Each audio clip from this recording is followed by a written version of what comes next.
Ferguson from House Ways and Means, along with former White House Deputy Chief of Staff. He's Karl Rove. It's such a pleasure to have both of you on the show. Thanks for joining us. Great to see you both. Okay, Congressman, first take this on.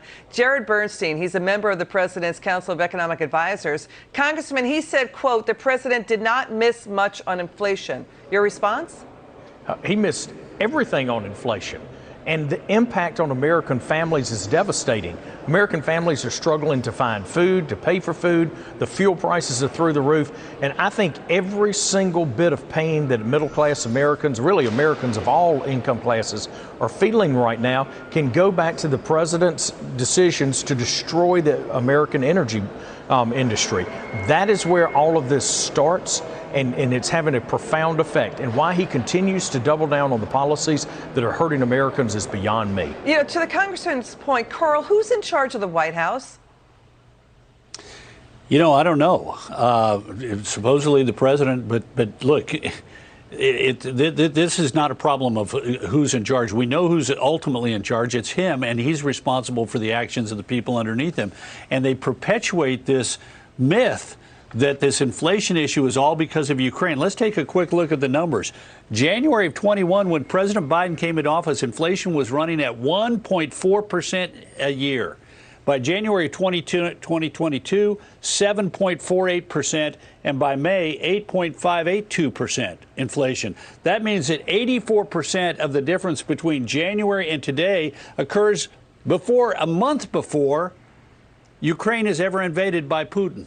So the idea that this is somehow related to what is happening in Russia, primarily related to that, is just completely bogus. And why the administration continues to perpetuate this, it's due to their policies of overspending, of pumping too much demand into the economy. So inflation, the classic definition, is too much money chasing too few goods. And that's exactly what happened because of their policy. Yeah, they threw a lot of hot money into a locked-up economy after the Democrat shutdowns destroyed 22 million jobs, and then the supply chains were broken, China, Ukraine, all of that. You know, Congressman, to Karl's point, Americans, Wall Street, they're really afraid there's no end in sight to rising inflation. It can't just be that recession will stop inflation. The Democrat thought experiment policies in academia, they're broken. Then the New York Times, a brutal report that's an opening salvo.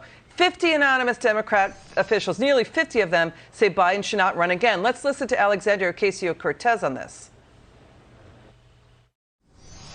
You know, if the president chooses to run again in 2024, I mean, first of all, I'm focused on winning this majority right now and preserving a majority this year in 2022. So we'll cross that bridge when we get to it. But I think if the president has a vision, then that's something certainly we're all willing to entertain and examine when the time comes. That's not a yes. Yeah, you know, I think we should endorse when we get to it. But I believe that the president has been doing a very good job so far. And you know, should he run again? I think that I think we'll take a look at it. Okay. Congressman, who does the left want? Because Biden is doing everything the left wanted. So, you know, the fact that they don't like Biden tells me they want to go even further to the left. They and many of the Democrats here on Capitol Hill don't feel like that Biden has gone far enough to the left.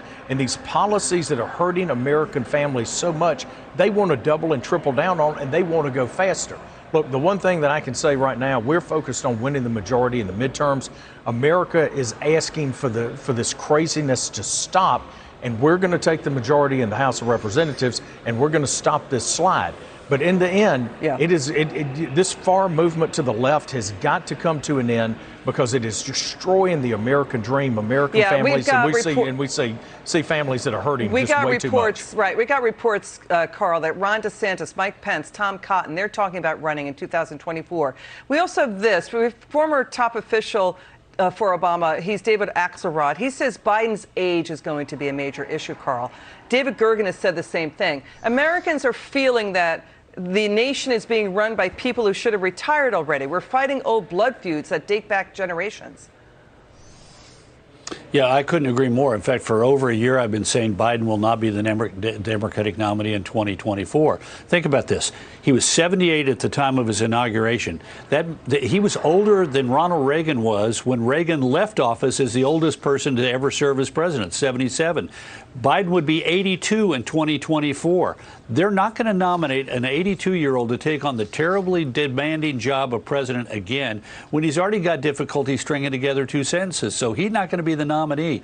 And let's not kid ourselves. And in all likelihood, neither is it going to be Kamala Harris, who's been an utter disaster as vice president. They're not going to nominate her and her cackle to be the nominee of the Democratic Party. We're going to see a wide open contest on that side, of my opinion. Carl, let me just stay with you, Congressman. I'll come back to you in a second if we have time. The thought experiment, Carl, about shutting down the U.S., right? National Bureau of Economic Research, they're the esteemed nonpartisan shop. They found 170,000 excess deaths from the pandemic, that people didn't need to die. They found excess deaths among young Americans because of the shutdowns, locking up people and infecting each other inside. NBER reports Sweden didn't do this. Sweden avoided these unnecessary deaths. Locking people up inside, shutting down the economy, and then throwing hot money in the economy. Americans are suffering from these dumb policies all through D.C. We'll be suffering for years to come. Take a look at what has happened to an entire generation of students who are forced out of the classroom and into their bedrooms with doing classes virtually.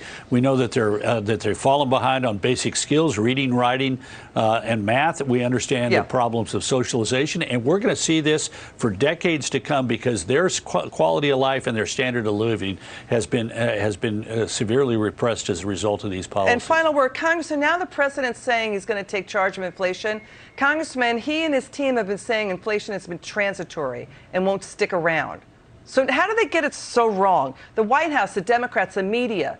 We have, reports out of Axios, Fortune magazine, on, Business Insider, that inflation was going to be going away. Look, I don't think you can screw it up this bad unless you're trying to screw it up this bad. That is what it seems like this administration is doing, is that it's purposeful.